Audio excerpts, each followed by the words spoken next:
فلا مضل له وما يضلل فلن تجد له وليا مرشدا. So we're still at the story, and a lot to say when we talk about story. So we mentioned before وَدَخَلَ جَنَّتَهُ وَهُوَ ظَالِمٌ لِنَفْسِهِ. So these two comrades or two friends, they're basically together, and the first one boasts about all the things that he's got, is skeptic about the akhirah, skeptic about life, skeptic about Allah subhanahu wa ta'ala, and then says, even if there is such a thing like last day or judgment day, that I will for sure be granted a better result than you, because he assumed that since right now I'm already living a better life, that would mean that God Almighty is content over me anyways. So assuming that, well, I have it better, so therefore for sure God Almighty is going to give me something better, because assuming that if the result is looking green during this life, then that would mean that I'm on the right path. That means everything is fine. And we talked about things where in philosophy a lot of times they would assume or they would consider that if we got good results, that means that this is halal, or this is good, or this is leading to the right direction. We talked about that last time. Let's continue. So قال له صاحبه قال له صاحبه وهو يحاوره أكفرت بالذي خلقك. So now his friend is telling him, are you so his friend told him وهو يحاوره, while they were having a dialogue, أكفرت بالذي خلقك, are you going to deny the one that created you from dust, then from nutfa? A nutfa is basically the sperm. ثم سواك رجلا, then سواك means formed you into a man. So sawaka formed you into a man. It's giving him like you were created from this, and telling him that just as the process, you want to put it into a process, just as the process of how you were created from nothing and then made you or formed you into a man, that doesn't mean that Allah subhanahu wa ta'ala is not capable of redoing that. So he's taking him into the stages in order to bring about a conscious mind. But of course, let's see what the response is going to be. So he said, لَكِنَّهُ اللَّهُ رَبِّي, as for me, my Lord, لَكِنَّهُ اللَّهُ رَبِّي, Allah is my cherisher, my sustainer, and I will not associate any partners with him. Now it's really important to mention here, when we talk about لَكِنَّ هُوَ اللَّهُ رَبِّي, لَكِنَّ, this is not لَكِنَّ meaning but. لَكِنْ أَنَا, this is but. As for me, هُوَ اللَّهُ رَبِّي, he is Allah my Lord. In other words, he's taking him into a different direction where he's saying, well, all the different things, all the bounties that I have are not my own making, but they're actually bounties that Allah subhanahu wa ta'ala blessed me with. And this is the difference between the word Rabb, the difference between the word Rabb and between the word Allah, or the name Allah. Because the name Allah is the God.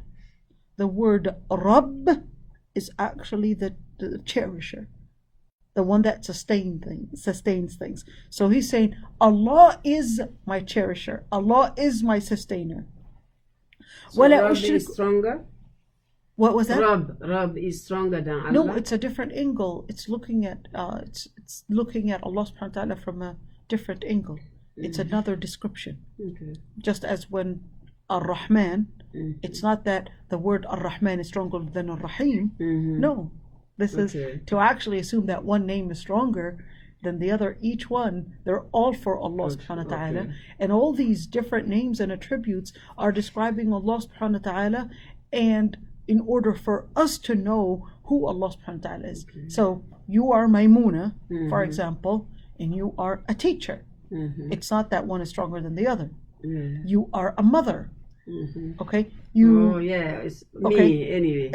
It's you anyways. Yeah. So you are a mother, you are a female, you are a wife, you are and you hold on, you carry all these attributes and you carry all these different descriptions, but it's still you. It's not that one is bad and one is good. It's all you. Okay. And that's the same thing with Allah subhanahu wa ta'ala. Allah is a Rabb. The God is the sustainer. So it's not a new name. It's a different description. وَلَا أُشْرِكُ بِرَبِّي أَحَدًا. And I won't associate any partners with my Lord, with my sustainer. وَلَوْلَا إِذْ دَخَلْتَ جَنَّتَكَ. And وَلَوْلَا here, وَلَوْلَا, this is and if, meaning you don't do that, but if you were to do that, وَلَوْلَا إِذْ دَخَلْتَ جَنَّتَكَ, if you were to enter your garden, قُلْتَ مَا شَاءَ اللَّهُ, and you said that this is all by the will of Allah subhanahu wa ta'ala, لَا قُوَّةَ إِلَّا بِاللَّهِ, there's no power without Allah subhanahu wa ta'ala granting us it, or there's no power except Allah subhanahu wa ta'ala's power. The whole concept right here is really that he's connecting all the different bounties that he's seen in front of him, that they're really from Allah subhanahu wa ta'ala. It's not you. And this is really important to mention, because when we talk about tawakkul, and when we say hasbunallah wa ni'mal wakeel, that is tawakkul, you're actually saying in a different way that all my weakness as a human is really going to stand and fall short in the midst of all these different hardships, or even for retaliation. So what do you say? You say hasbunallah wa ni'mal wakeel. You are admitting your human weakness, and you're putting yourself as the one to seek refuge and to admit that Allah subhanahu wa ta'ala is the one that is capable of making all the changes. And that's why suicide is haram. Why is suicide haram? Because in suicide, you're committing two things. Number one is that Allah subhanahu wa ta'ala is the owner for the person's soul. By committing suicide, you are killing a soul. Meaning, who's the one that owns it? It's Allah subhanahu wa ta'ala. Therefore, you don't have the complete right to transgress your limit in how you deal with your soul, or even with your body. You don't have the right to do whatever you want, change your looks and etc. Because this is a trust from Allah subhanahu wa ta'ala. So you transgressed an amana. You transgressed the limit in the way you deal with somebody else's property. All right, that's number one. Number two is that suicide is haram because at that moment the person denied, or at least forgot, that Allah subhanahu wa ta'ala is the one that is capable of supporting them when they fall short in their weakness as humans. So what is depression? Depression is when you depend on your ability, you depend on the materialistic powers, but the materialistic powers, when you feel that you lost hope in those materialistic powers, you basically end up feeling that there's no hope, because you lost all the hope in materialistic powers. But when the person commits suicide, they actually lost not only their hope in the materialistic power, but they lost their faith in the power that exists beyond the materialistic surface. Allah who can fix it. Yep. That one is dangerous. Absolutely.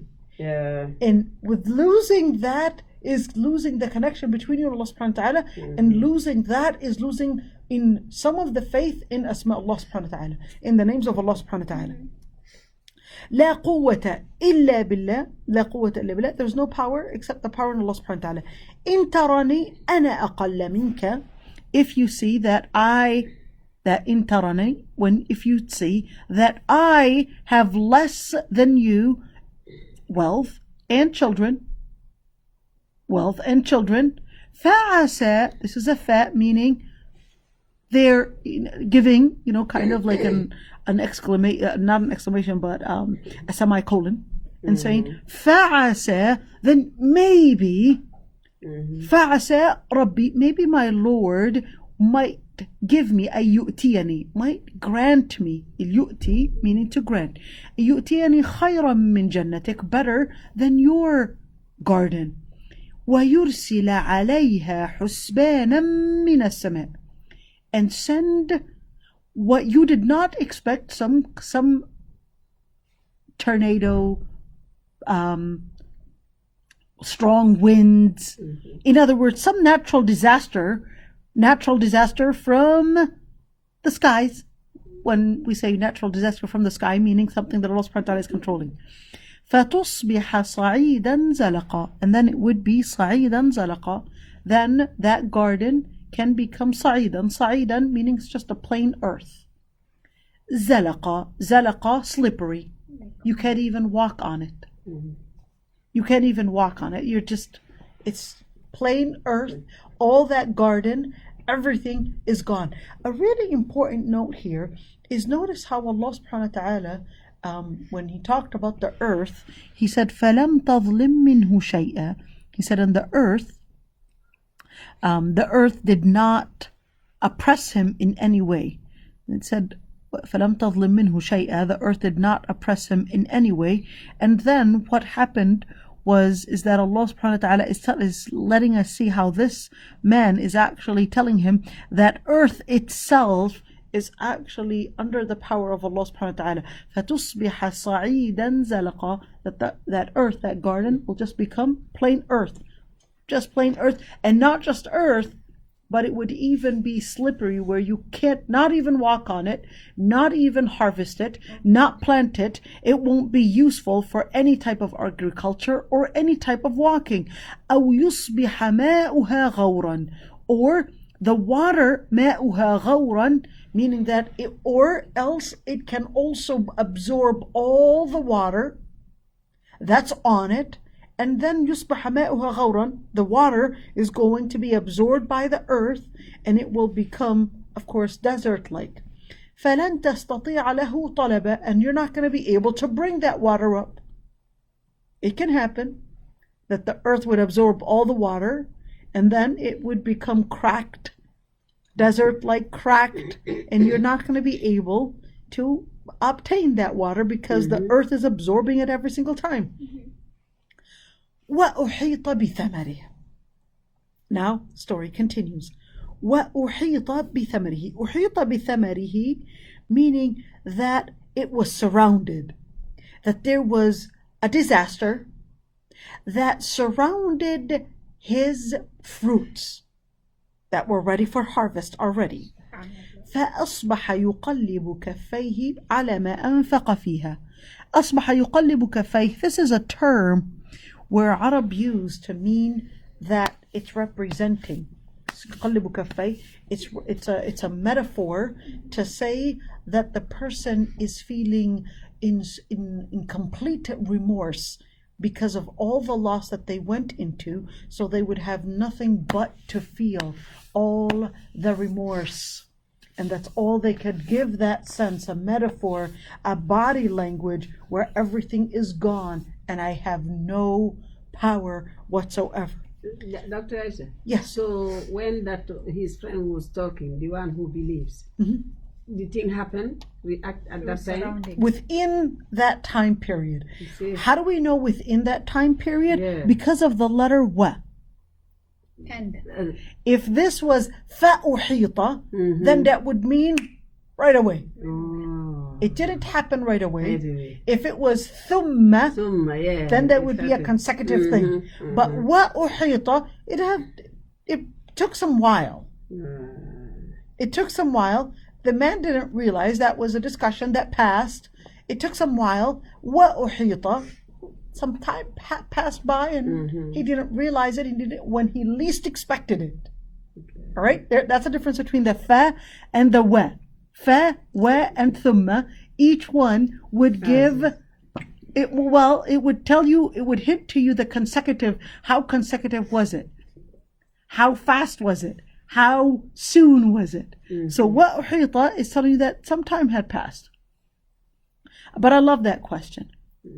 على ما أنفق فيها. So he basically started feeling all the remorse for all that he spent on that garden. وهي خاوية على عروشها. خاوية على عروشها, and where everything was flipped. Everything was basically a disaster. Trees are all down. The plants, everything is nothing but a disaster right there. ويقول يا ليتني لم أشرك بربي أحدا. And he would say, I wish, يا ليتني, I wish that I did not associate any partners with my Lord. ولم تكن له فئة ينصرونه من دون الله وما كان منتصرا. ولم تكن له فئة, and he had no support. Well, what happens is, what support is this talking about? He had no support. Those that he was, see, there's those that he was depending on. Whoever اعتز بغير الله جعل الله ذله على يديه. Pay attention to this, you guys. This is really important.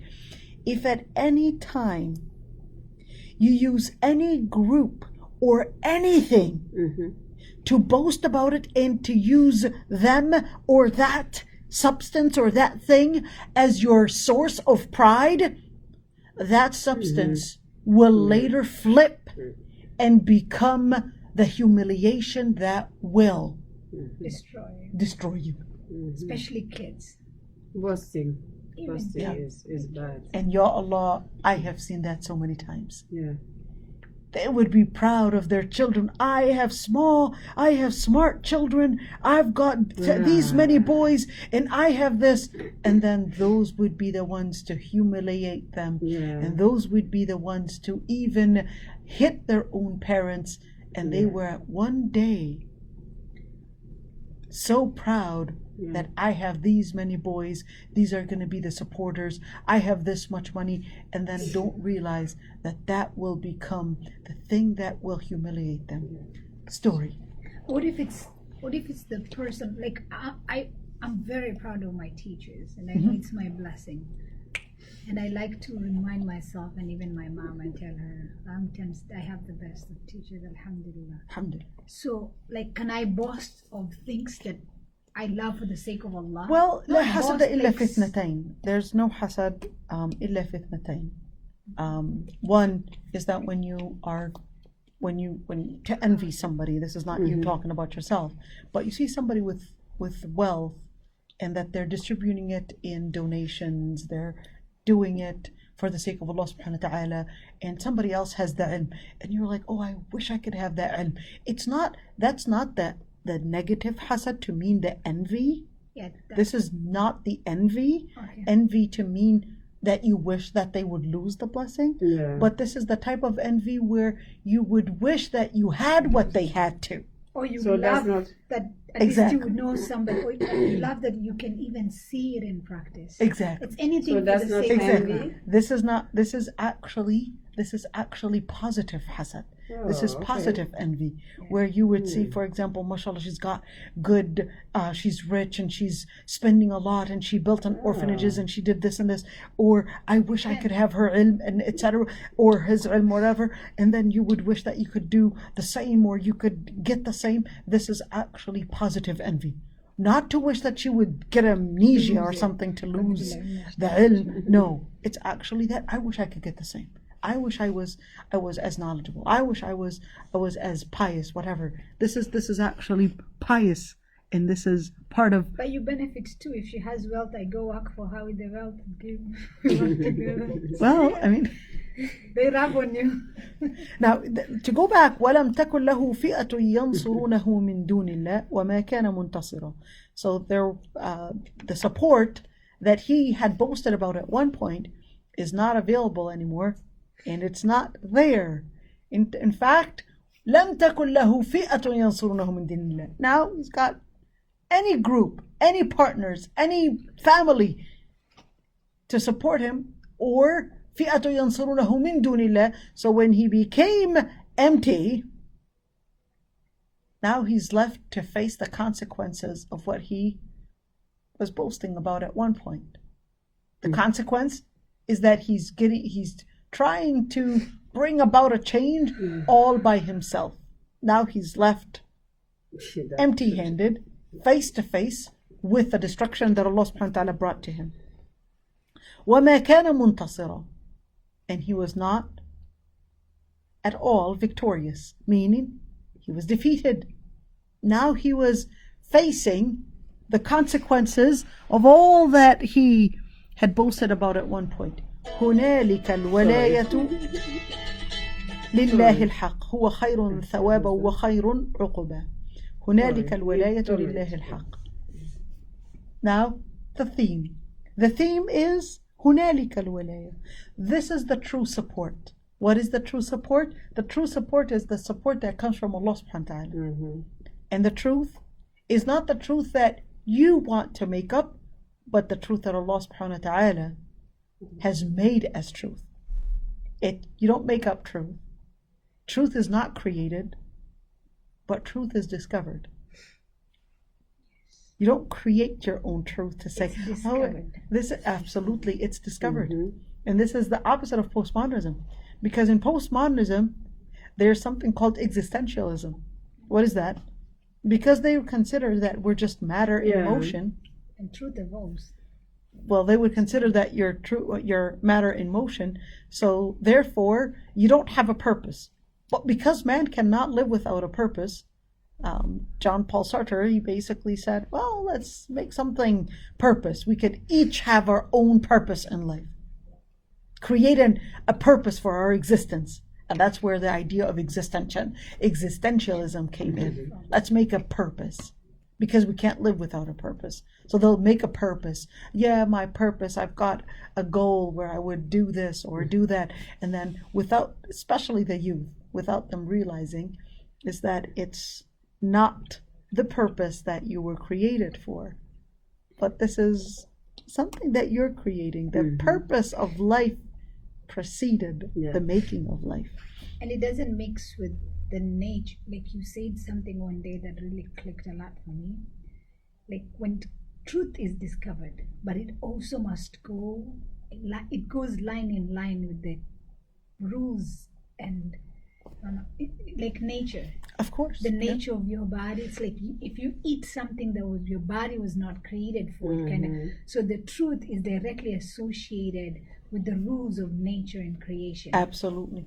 Absolutely. أحسنتي. هو خير ثوابا وخير عقبا. So two things. One, support and truth. هو خير ثوابا وخير عقبا.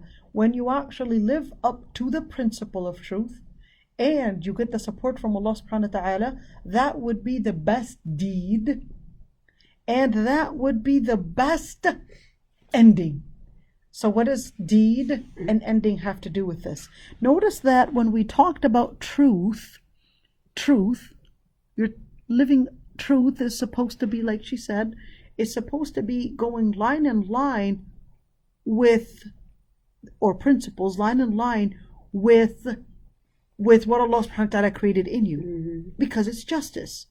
All right, now, خَيْرٌ ثَوَابًا. Now, with truth, principle, you're doing an action. But you can't create an action and call it truth. But here's the thing, is that although you can call that action as truth, it's not necessarily the right thing. It's not necessarily truth because you called it that way. So, huwa khayrun thawaban, you are still doing an action. But Allah subhanahu wa ta'ala is saying that no. If you do it for the sake of Allah subhanahu wa ta'ala, huwa khayrun thawaban, you do a certain principle that not you define as a principle, but Allah subhanahu wa ta'ala defined as a principle, then that principle and that action that you live up to is going to be something that Allah subhanahu wa ta'ala is going to reward you for. Is going to reward you for. Unlike the principle that you made up and you lived up to it, you're not going to be granted a reward, because then It's not worshipping. it's not worship anymore. You're just worshiping your own self. Then you're going to be asked, all right, well, you seek that reward for yourself. Well, you reward yourself. Don't ask it for Allah subhanahu wa ta'ala. Common question I would get. Such X or Y singers and Hollywood stars, they donated this much for the people in Africa or the people in who knows where. Would they be rewarded for it or not? This is a very common question. Fair enough. The question is fair. Now, the answer is that Allah subhanahu wa ta'ala is telling us, although these people did donate, Allah subhanahu wa ta'ala says that they donated it for the dunya, for the sake of dunya, to be known. They didn't donate it to get rewarded from Allah subhanahu wa ta'ala. Therefore, they can't expect a reward from Allah subhanahu wa ta'ala because they did it in this dunya for the sake of dunya. But because there is a sunnah to mean a pattern. Because there's a pattern, part of that pattern is that Allah subhanahu wa ta'ala, if you donate something or you harvest or you plant something, you will get in payback in this dunya. But in the akhirah, that is not equal at all. All that you donate is not enough to get the reward of Jannah.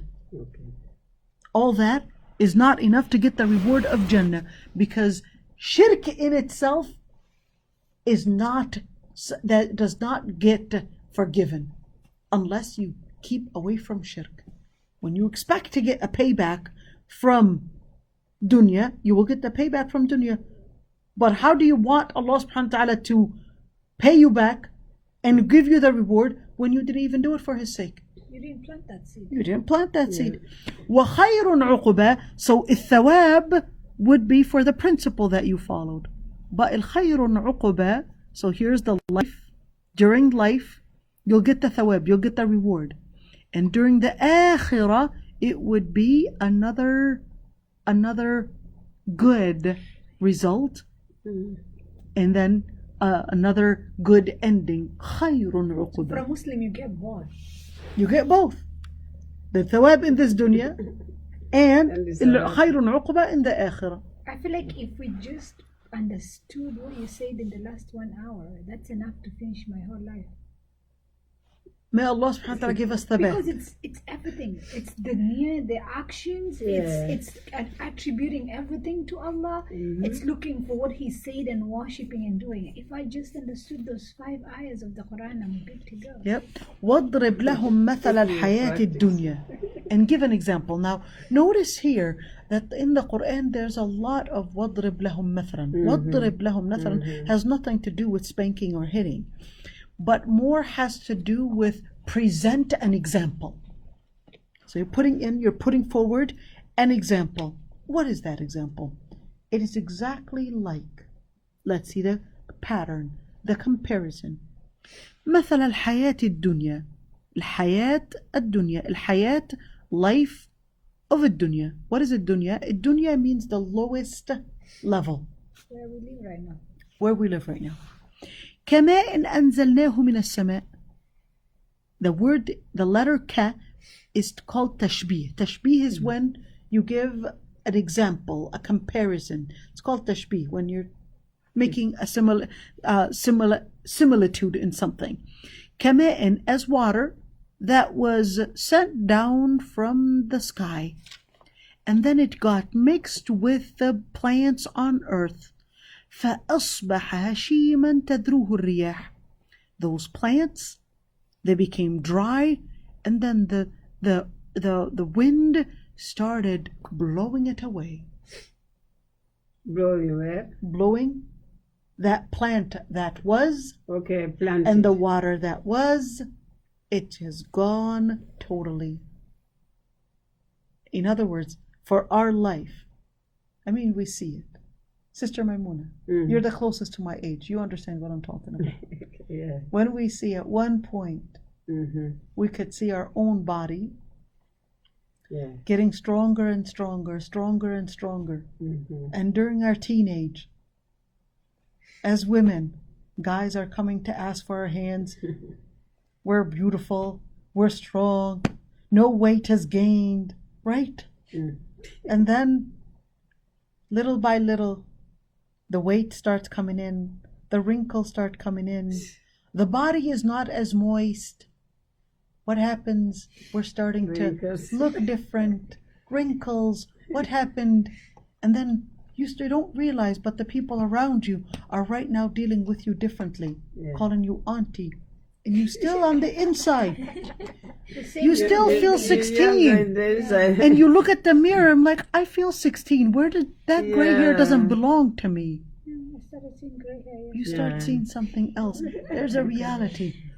And then, of course, if we would have had al-Hajj, the Moroccan Hajj that comes over. Hajj. Yeah. Hajj Mawluda. Hajj Mawluda. I said, Hajj, how old are you?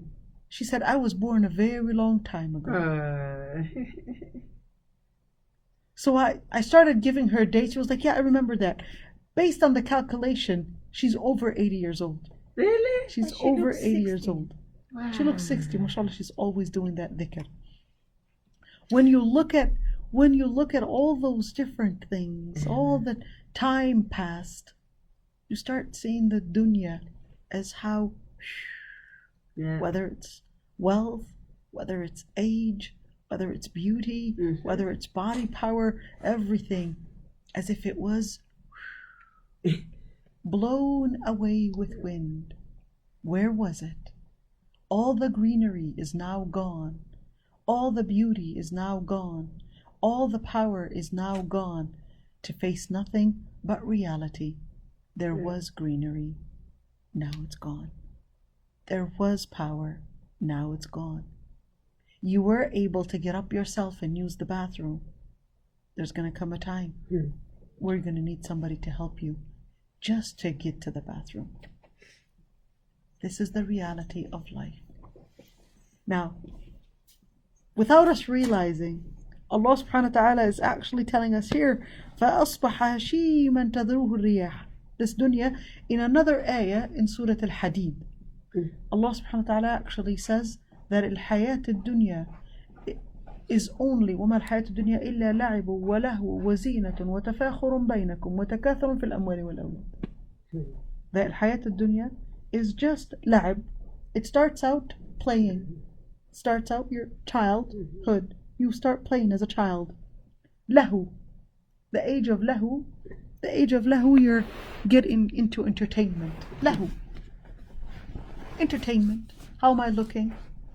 Concerned about makeup and concerned about eyebrows and who knows what they call all these different things and all the Botox and right now, what do I look like? Lahu.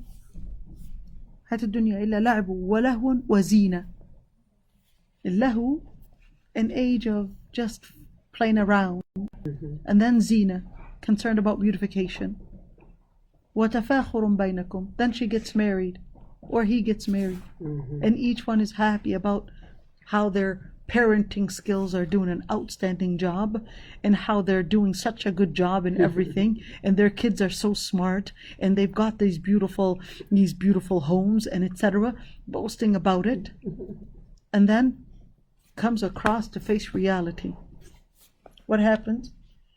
لعب وله وزينة وتفاخر بينكم تكاثر في الأموال والأولاد. Money is increasing. Kids are increasing. They're getting older. They're getting stronger. تكاثر في الأموال والأولاد. Then what happens? Then it's just like the plants. They start in small. They get bigger, and then you like the greenery, and then it starts becoming yellow, and then it becomes, that yellowness starts fading away, and then as if it never was. Here in Minnesota, we know the greenery very well and how it goes away, don't we? Yeah. That's exactly like dunya. Meaning what? Don't get carried away. Don't get carried away with what you have now. It will not last forever. It's very hard though. Like Fajr, you okay? By lunchtime, you're carried away. Yeah. Don't get By carried what? away with Lunchtime. beauty. Don't get carried Asr, away with. remember a little bit Don't of get Aysha. carried away with anything that you have, but make use of it. And that's why the Prophet ﷺ actually said, "اغتنم خمسا قبل خمس." Make use of 5 before 5. 5 before 5. Your time. Right now you're not busy. You're gonna get busy one day. Yeah. You're gonna get busy one day. Right now you've got the time. Make sure you don't use it wrong. Your health. You've got the health now. You're able to do Qiyam al-Layl. Don't delay to do Qiyam al-Layl until you're 50. Because when you're 50, you're barely going to be able to stand. At night. If you're able, right now, you've got the time, make use of it to memorize Quran. Because there's going to come a time where you're going to say, I'm 50 years old now. I can't remember as good as I used to be able to remember. It's going to go away. Yeah. Make use of the wealth that you have. Because at one point, you're going to say, oh, when it grows stronger, when I get more, when the numbers increase, there's going to come a time where your responsibility and utilities are going to get even higher. Make use of it from now. And that's usually what I say when we're talking about talab al-ilm, to seek ilm. Really, now is the time, not tomorrow. Now is the time. Don't say tomorrow. Now is the time. To donate, now is the time. To do Qiyam al-Layl, now is the time. Because you can never guarantee not your health, not your time, and not your power, and not the ability to do it. Don't say when I grow older. Things change. Things change. It's just a matter of seconds that all of a sudden your head can be something that you cannot raise off the floor. Do it now. Do your Qiyam al-Layl now. Do your dhikr now. Change your friends from now. Don't think that, oh, I've got time, I'm still young. Live like a young teenager, but have the wisdom of an older person to see life in the way that it really is. Don't live in a delusion.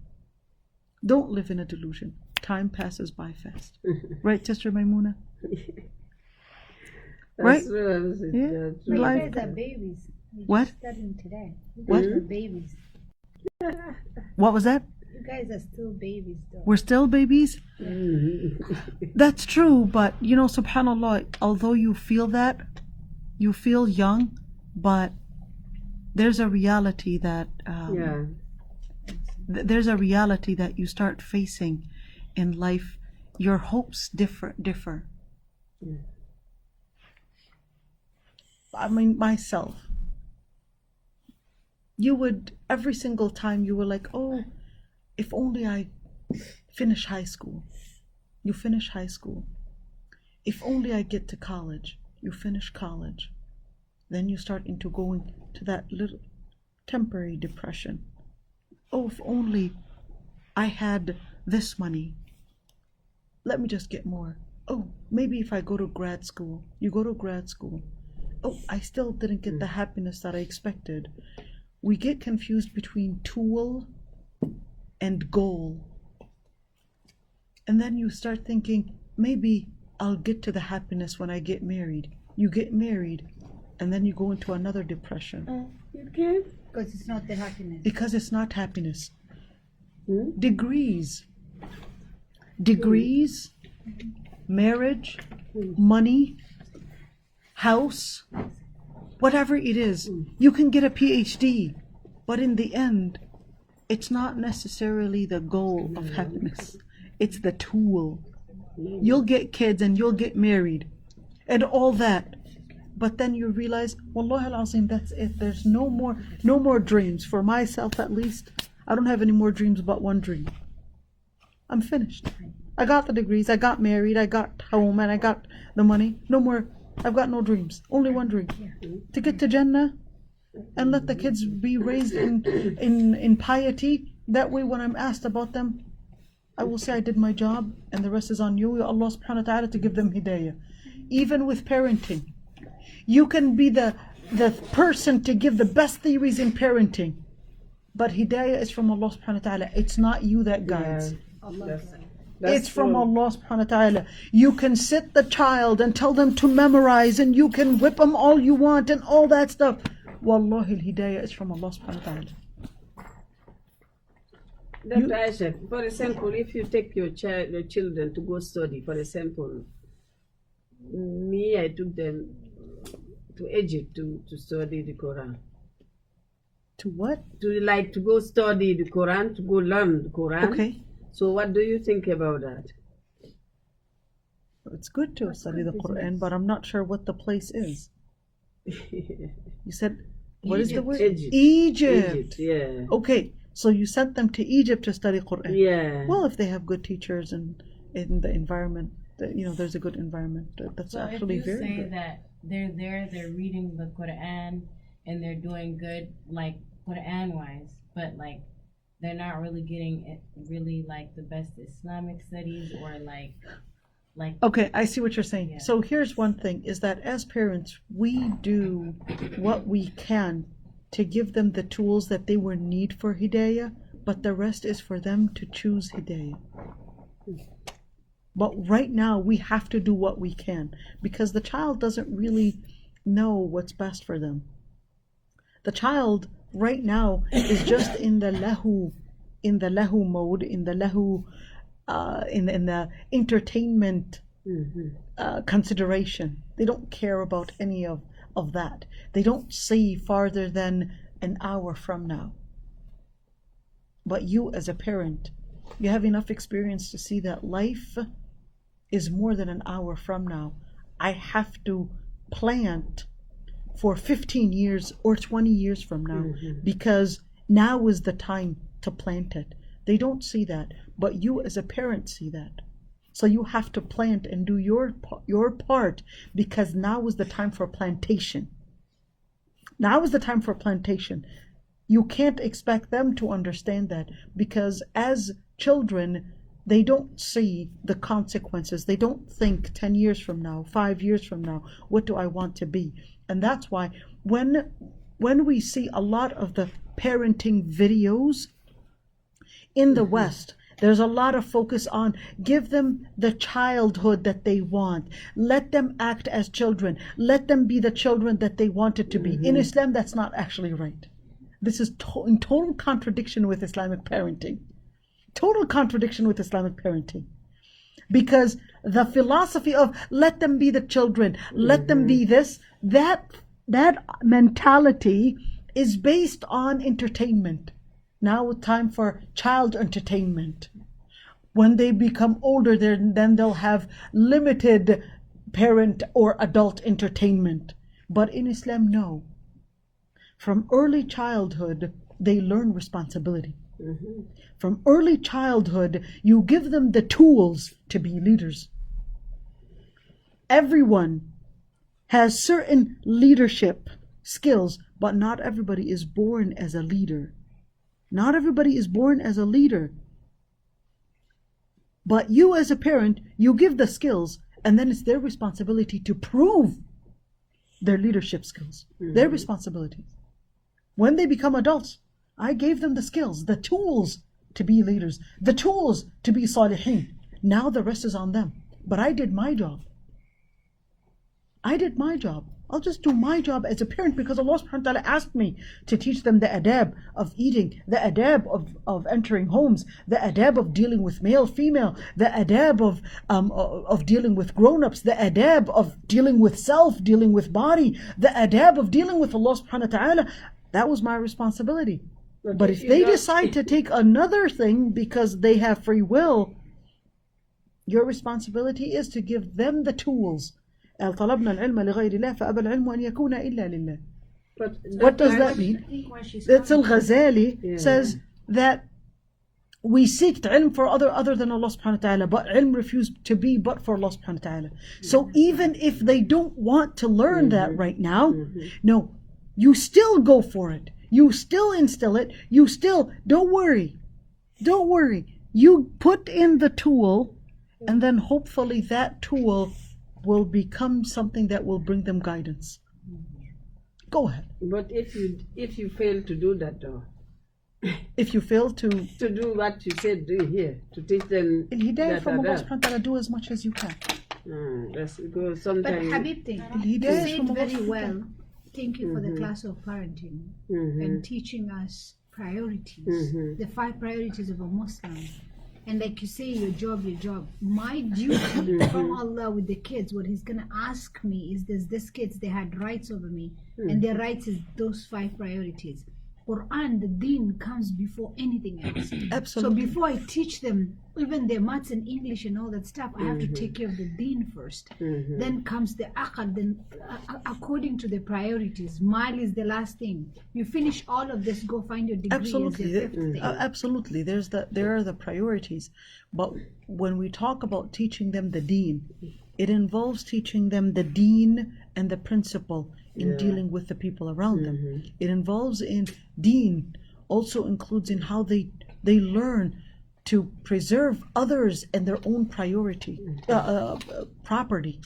They learn how to live within the principle of maintaining a deen, nafs, aql, ird, mal.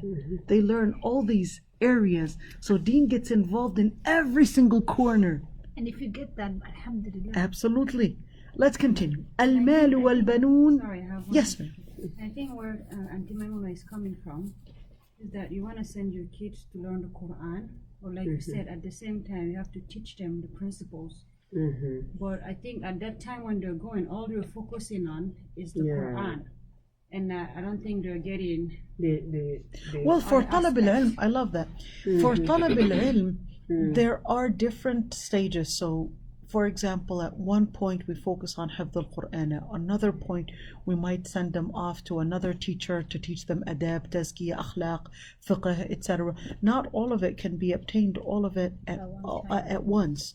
So right now we're doing this, but it's really important to get involved as a mother, to be the mentor, to put in what you feel is missing. Because this is really important. There is no Islamic organization or any teacher or any organization or any school that is going to teach you everything that you need about Islam. There's no such thing. What you will get, this organization, for example, is good at teaching Quran, but it still needs some reform in regards to building tarbiyah in children. I might need to add that tarbiyah school to that. This teacher is good at giving ilm in fiqh, but he's got ilm in fiqh, but when it comes to building in the tazkiyah, they're not that good at it. And you will even see it, even my professors. My fiqh professor was really tough. Even in the way that he would walk in class. If you dare put one leg over the other with the guys, you know what he would do? He would actually kick their leg down.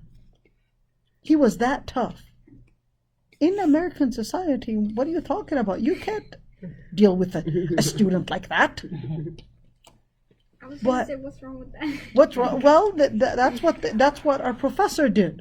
But fiqh He's a makes fiqh things professor. easy, right? Well, fiqh, you have to understand, there's a difference between the outcome of the study and the way you study it.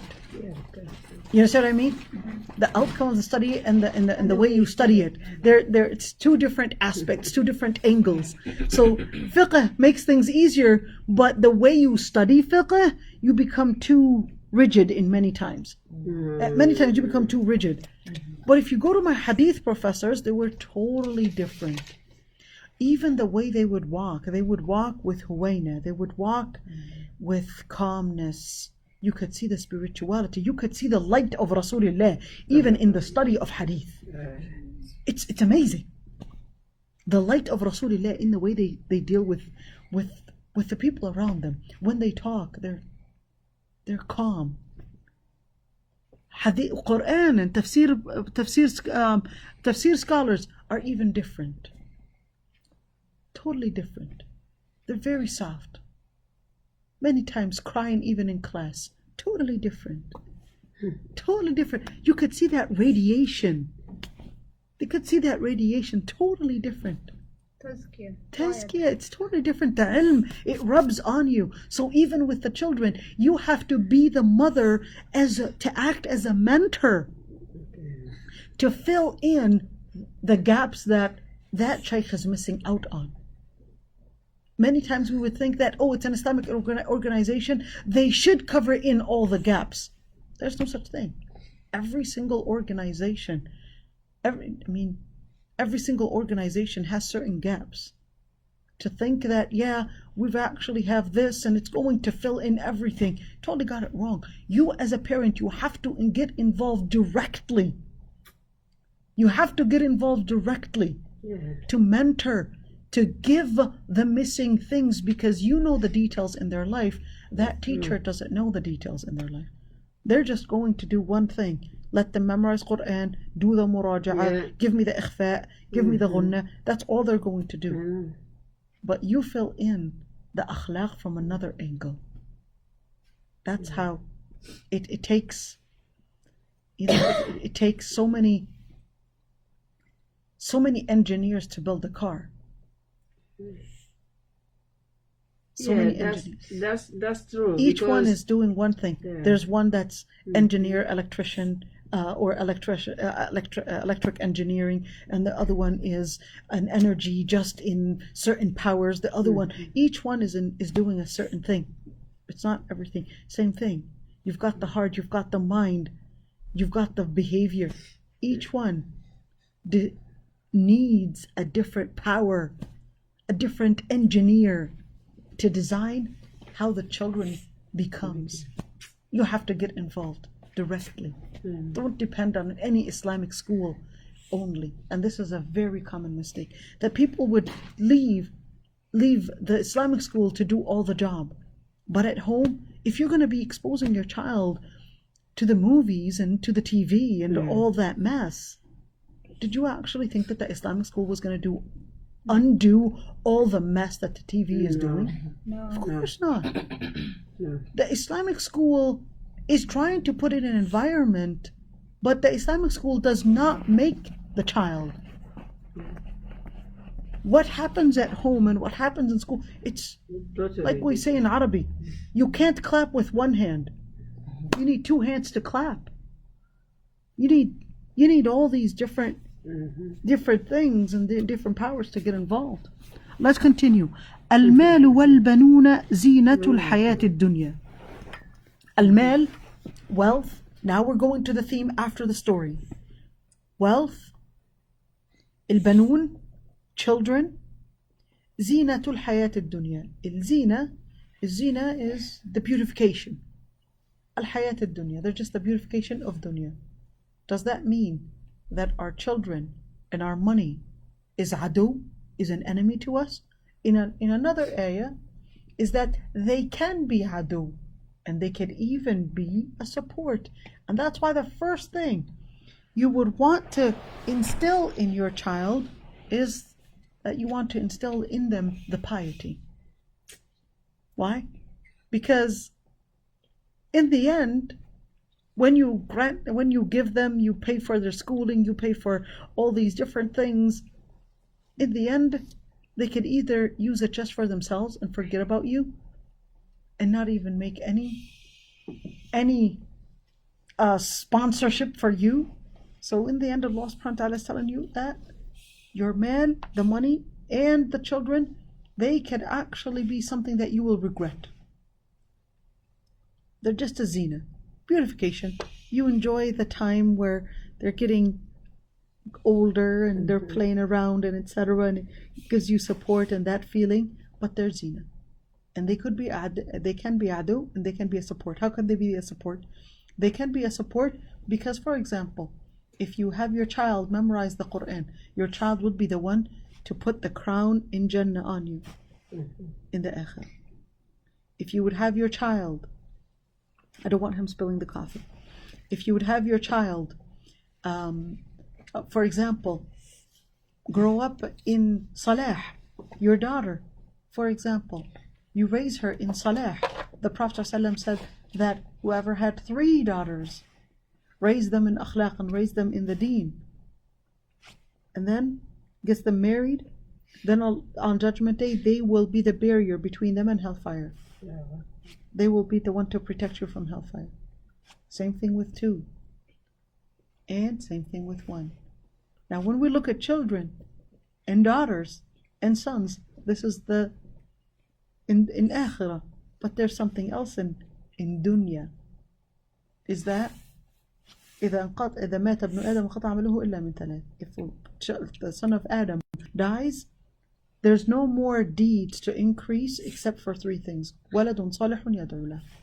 A pious child that is making dua for them after their death. Now we're looking at children. They could either be a humility on you, or they could be something that will raise you, even in akhirah. وَالْبَاقِيَاتُ الصَّالِحَاتِ. الباقيات الصالحات. الباقيات meaning the remainder, what remains of this life. الباقيات الصالحات. What remains in this dunya, you've got the children, you've got the wealth, you've got the home, etc. But what remains is really all that goes away. What remains is really the good deed that you had done, that you had put in forth. That's why it's really important. When we actually talk about dhikr, many times it's really important to just go visit the graves and just get a person-to-person contact. What remains out of these people's dunya or akhirah? What did they take with them in the qabr? Really nothing, but their action. Everything goes back. The only thing that remains is their amal. خير عند ربك ثوابا وخير أملا. الباقيات الصالحات. What remains?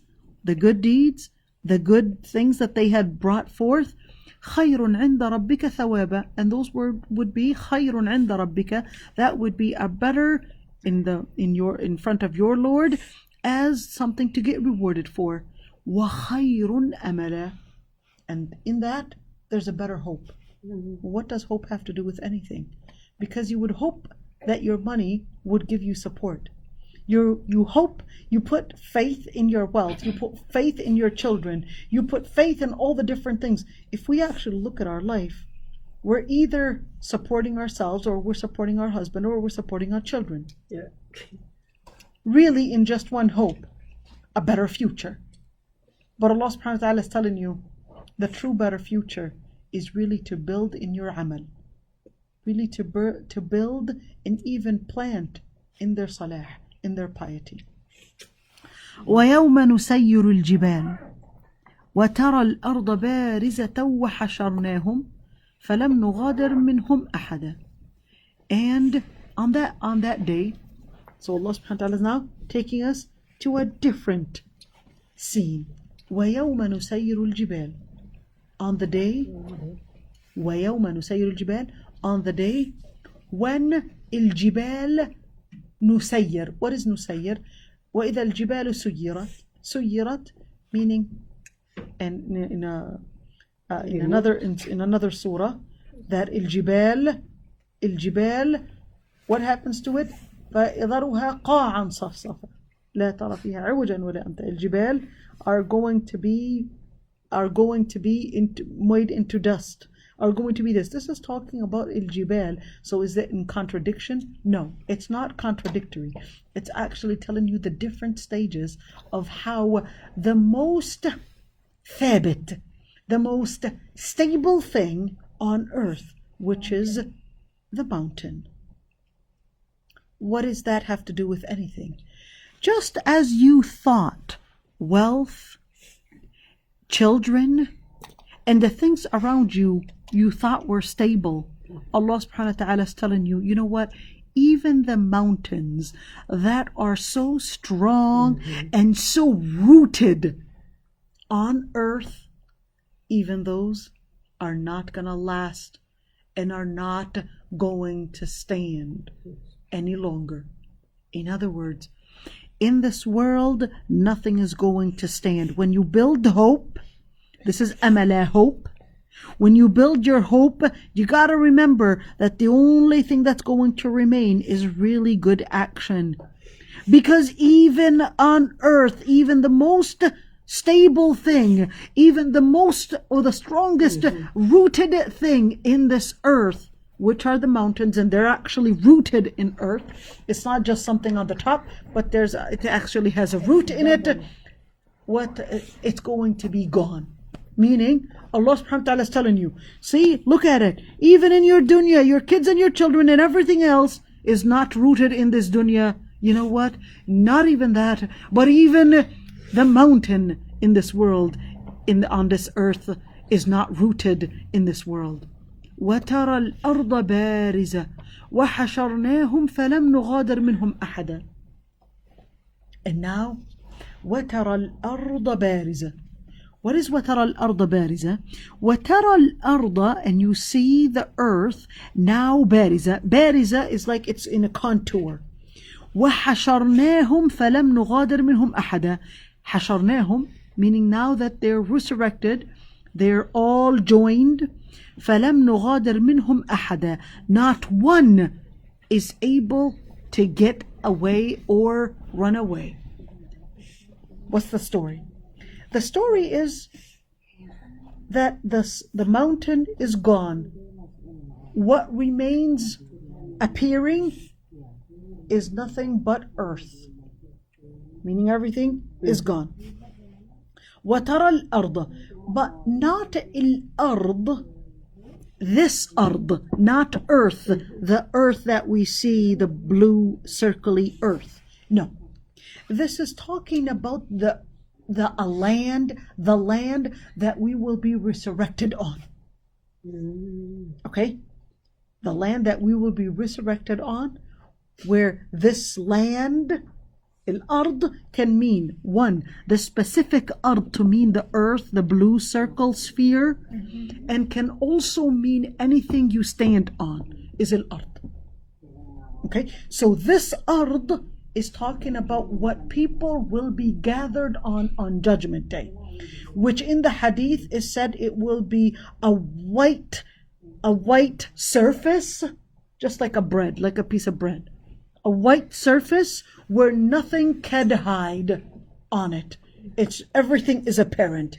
Now this is an arda bariza. This is the earth, or this is the land that people will be standing on, and that's the only thing that you can see. In other words, there aren't any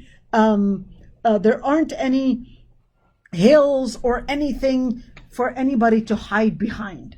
It's just a clear, flat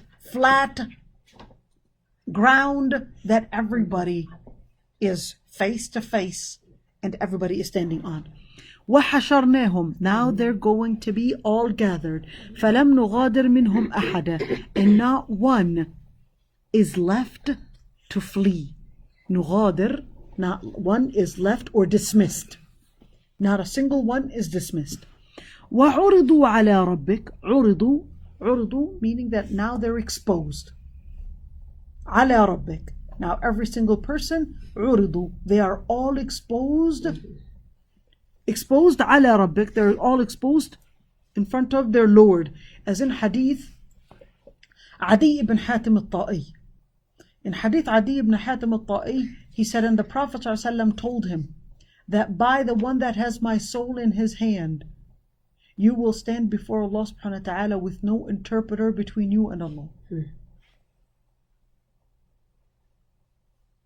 No interpreter. You and Allah subhanahu wa ta'ala, face to face. عُرِضُوا عَلَى رَبِّكَ صَفًّا لَقَدْ جِئْتُمُونَ. عُرِضُوا صَفًّا, now they're standing in rows. Everything is in pattern. Not mixing, but now they're standing in patterns, in lines. And these lines are actually lines where there's the Salihin, there's the Munafiqeen, there's the Kuffar, in this century, in that century. Now they're totally exposed with everything, nothing to hide. لقد جئتمونا. What? They mix them like that. There's no mixture. They're rows, clear rows. So Salihin one row. Later on there will be. So in the beginning, there's going to be rows of the followers of Prophet Nuh, followers of Prophet Muhammad sallallahu alaihi wasallam, followers of this, and there's going to be and people will line up based on who they liked. All right? يحشر المرء مع من أحب, and they will be lined up in lines, but they will be able to know who Allah subhanahu wa ta'ala is calling on to. The al-akhirah is in different stages. The different stages, from one stage to another, people will be classified in different ways. Right? From stage to stage, it will be a different classification. What is the dalil? You could see that for example, during Al-A'raf, there's a row, there's a group of people, those are different. In another row, there are people that are lining up for walking on a sirat. In another row, people are getting they would say, who woke us up from this long sleep, and then they would come to a realization of al-hisab. كما لقد جئتمونا كما خلقناكم أول مرة. You have come to us the way we created you the first time. Now, this is al-hashr. You have come to us the way we created you the first time. There's a hadith where Sayyidah Aysha, the Prophet ﷺ, says that people يحشر الناس حفاة عراة غرلا. يحشر الناس, that people are resurrected and joined or combined, حفاة, barefooted, عراة, naked, غرلا, uncircumcised. Uncircumcised. What does the circumcision have to do with this? Meaning that you will be created in the same way that you were created the first time. Everything. No changes on your body. Whatever happened to your body later on, no, it's going to be created with the complete DNA of yours. With, in fact, not just the complete DNA, even in Surah Al-Insan, Allah subhanahu wa ta'ala says that even بَلَا قَادِرِينَ عَلَىٰ أَن نُسَوِّيَ بَنَانَ. Verily we're able to recreate even their fingerprints. The same way. Nothing changed. كَمَا خَلَقْنَاكُمْ أَوَّلَ مَرَّةٍ. And the Sayyidah Aysha, by the way, she said, men and women naked and they're able to see each other, and the Prophet ﷺ responds, "O Aisha, the situation is going to be a lot أشد من ذلك." That the situation is going to be a lot scarier or harder than men and women caring to look at each other. Ya Rab, may Allah subhanahu wa ta'ala not make us from those that will face hisab, and may Allah subhanahu wa ta'ala make us from those that will be granted Jannah. بل زعمتم ألن نجعل لكم موعدا. بل زعمتم. بل زعمتم. بل meaning, so this is telling them, no, it's like rejection, objection to all your claims. بل زعمتم, you claimed. ألن نجعل لكم موعدا. You claimed that we will not make an appointed time to gather and resurrect you. وَوُضِعَ الْكِتَابِ. Now another. So in the beginning, there's going to be al-hashr. There's the resurrection. Then وَوُضِعَ الْكِتَابِ. Then the second stage in Yawm al-Qiyamah, وَوُضِعَ الْكِتَابِ. Now it's time for the book. What book? Everything that was recorded. Everything that was recorded from their action. وُضِعَ الْكِتَابِ. Now their hands would be spread out, as in Surah Al-Haqqa, when the books are they're able to see them, but they cannot move their arms. So the person that gets their book in their right hand will say, "Ha umu qara'u kitabiya." will say, hey, come and see, out of happiness. هَاؤُمُ قَرَءُوا كِتَابِيَ. Come and read the book that contains all my records. إِنِّي ظَنَنْتُ أَنِّي مُلَاقٍ حِسَابِيَ. ظَنَنْتُ في حق المؤمنين is to be determined, confirmed, and believed. I believed, I knew that I will be one day held accountable and mulaqan hisabiya, that I will find the day where I will be held accountable. As for those that had done wrong, Allah subhanahu wa ta'ala says, وَأَمَّا مَنْ أُوتِيَ كِتَابَهُ بِشِمَالِهِ فَيَقُولُ يَا لَيْتَنِي لَمْ أُوتَ كِتَابِيَهْ. As for those that get the book in their left hand, they will say, يَا لَيْتَنِي لَمْ أُوتَ كِتَابِيَهْ. I wish I never got my book. يَا لَيْتَنِي لَمْ أُوتَ كِتَابِيَهْ. I wish I never got my book. يَا لَيْتَهَا كَانَتِ الْقَاضِيَةَ. I wish this was the end. I was never resurrected. In other words, يَا لَيْتَنِي كُنْتُ تُرَابًا in Surah Al-Naba. I wish I was just turned into dust and I was never resurrected, and what I had done was just something that went past. So here, وَوُضِعَ الْكِتَابِ, then the book, وُضِعَ meaning now it was put. Al-Kitab, the book, فَتَرَى الْمُجْرِمِينَ, and you will see الْمُجْرِمِين, you will see the criminals. الْمُجْرِمِين, let me stop at this one. What is al-mujrim or what is al-ijram? Al-mujrim is really the person that transgressed the limit. So the criminal is a person that transgressed the limit and let their pleasures determine their principles, just like animals. They let their pleasures and their inclinations determine how they behave, and that's al-mujrim. Are you guys with me here? Yeah. So when we look at, for example, in Islam, just as killing is a crime, homosexuality in Islam is a crime. How? Because the concept of you letting your pleasures define principle, that in itself is a crime. If you let your pleasure, what defined for the criminal and gave him the justification to transgress their limit in stealing others' property or killing others, the inclination was really simply anger or desired wealth, therefore went beyond. Desired sexual relations, whether that was outside of marriage, male, female, or whether that was same sex. In Islam, it's considered a crime.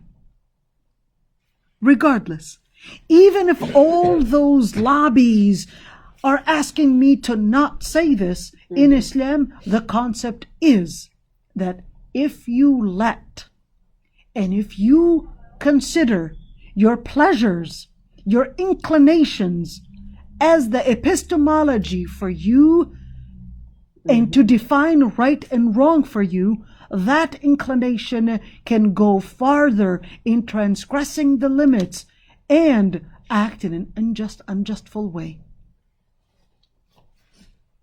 In order to say haqq or batil, you don't depend on what your inclinations are. Even if people wanted me to say otherwise, قُلِ الْحَقُّ مِنْ رَبِّكُمْ, say the truth is from Allah subhanahu wa ta'ala. The truth is from Allah subhanahu wa ta'ala. I'm not going to change it just because, I don't want to be called a homophobe or I don't want to be called against people's rights. الْحَقُّ مِنْ رَبِّكُمْ. الْحَقُّ مِنْ رَبِّكُمْ. And unfortunately, and this is something that I'm going to say, many people will dislike it, but I'm still going to say it. Unfortunately, you got one of the masajid in Texas right now trying to do an LGBT, and they called it something like it was like creating an understanding with social justice and all that LGBTQ. And unfortunately, Umar Sulaiman and Yasser al-Qadi are involved in this, and unfortunately inviting a blogger, a Muslim blogger, gay. Although they claimed that, well, this person repented, and even if they said that this person repented, he repented, cover up for him.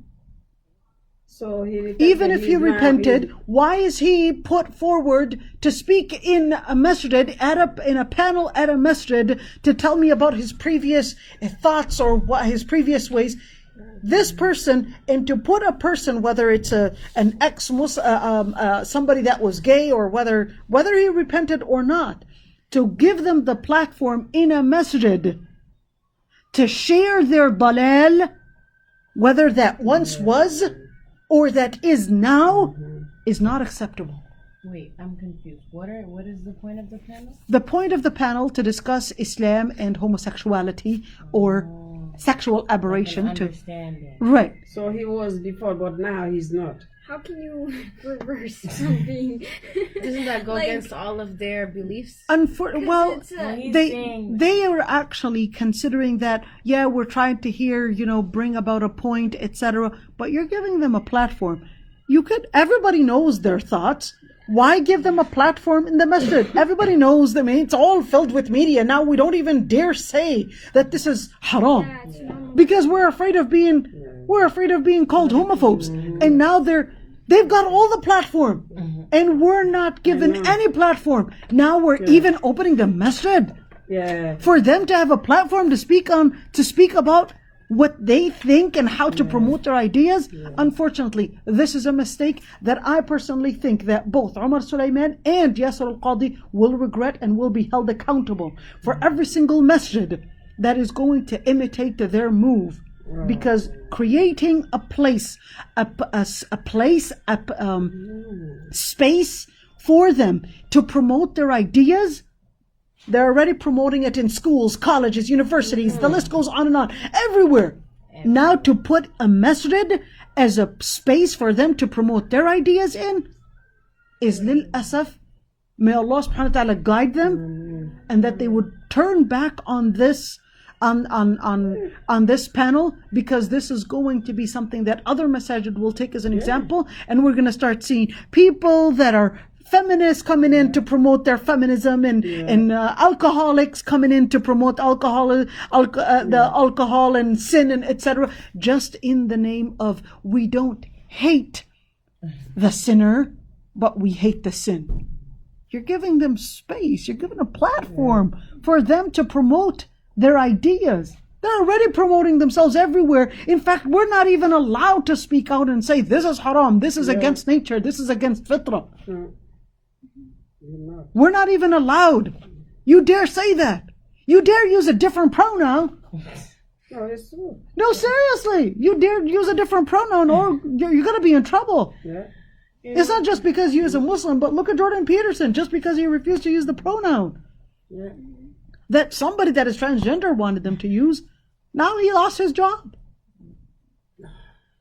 Allah al-Musta'an. Anyhow, فَتَرَى الْمُجْرِمِينَ مُشْفِقِينَ مِمَّا فِيهِ. Then the criminals, those that transgressed the limit and lived based on their inclinations and not based on the principle, will be mushfiqeen. Mushfiqeen, to feel the remorse, to feel the sorrow, to feel the sadness, مِمَّا فِيهِ, from what it contained. وَيَقُولُونَ يَا وَيْلَتَنَا ما لهذا الكتاب لا يغادر صغيرة ولا كبيرة إلا أحصاها.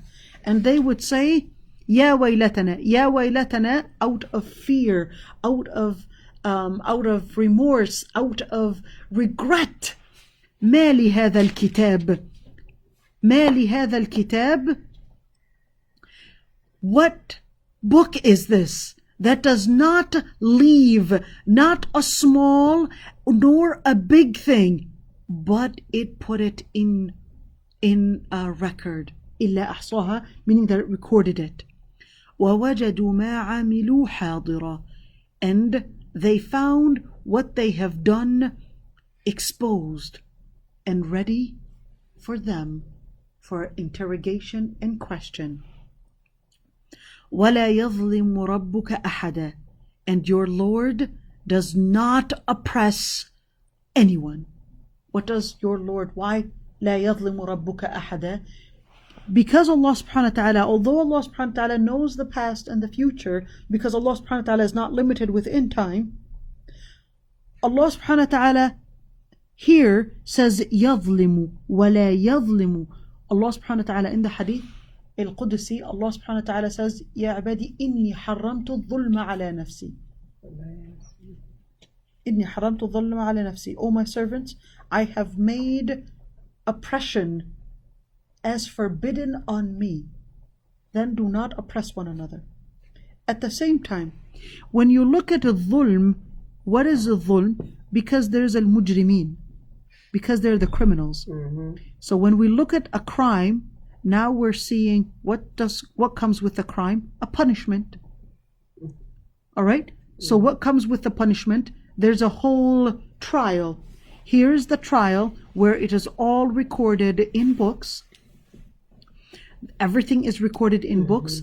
There's in fact more than that. We've got witnesses where your thigh, your hand, your mouth, everything will speak on its own and actually be witnesses on what you have done. Allahu Akbar, Allahu And Akbar. Allahu Akbar, Allahu Akbar. Allahu Akbar, Allahu Akbar.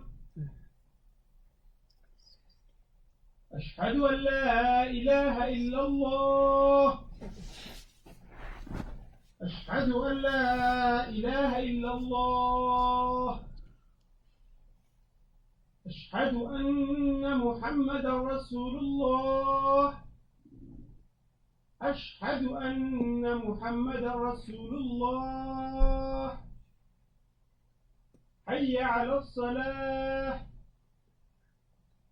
حي على الصلاة.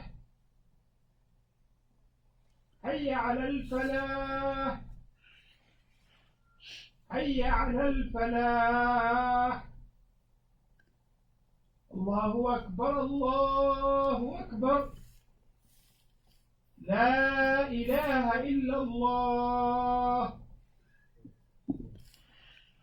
To continue, when we talk about a trial, the trial has witnesses. That's your own body becoming a witness.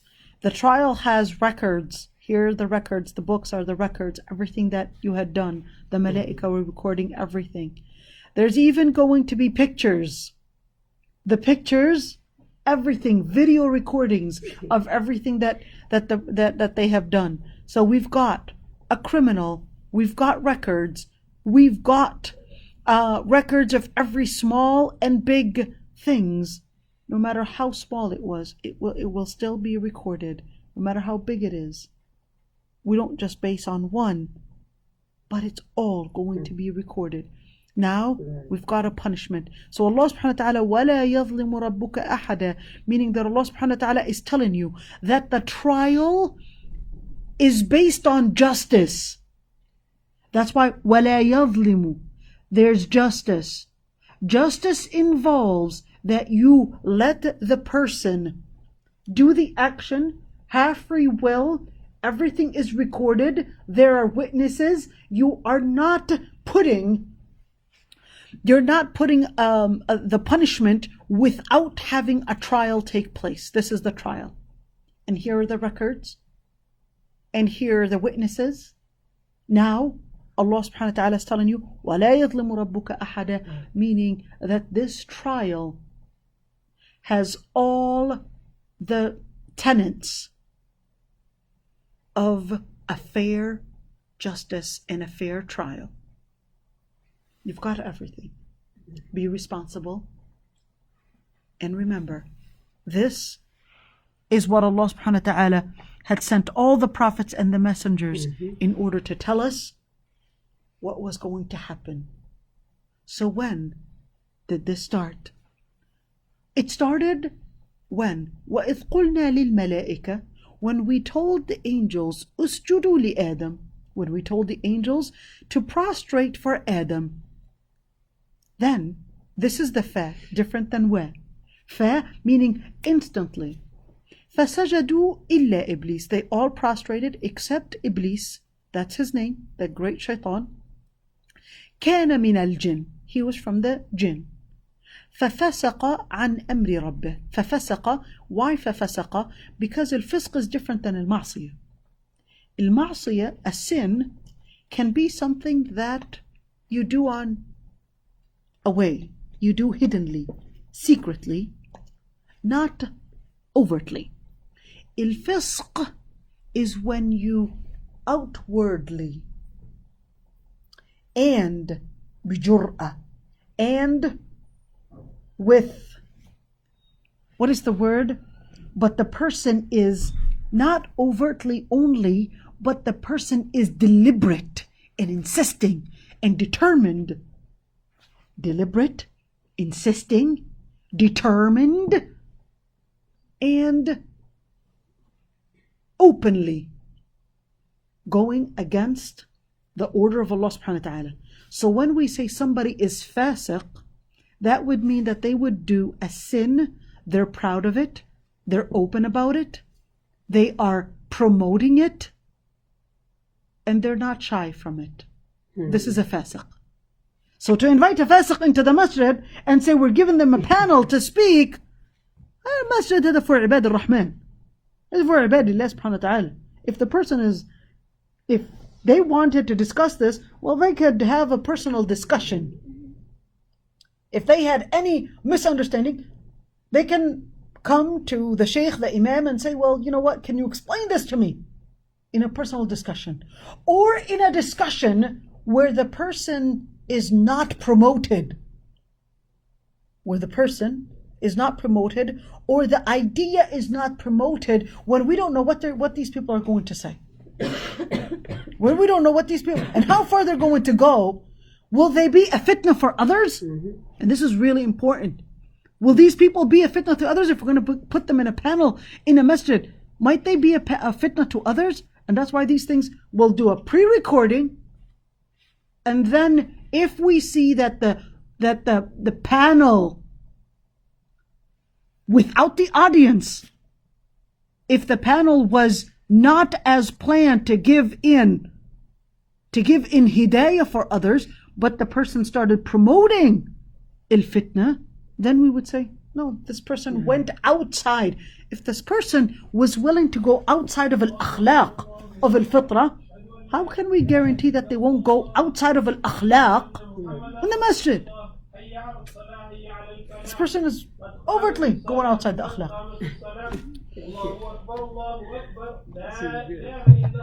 Alright, we'll continue next week. Remember, we're actually on ayah number 50. We'll come back next week, inshallah. Assalamu alaikum wa rahmatullah.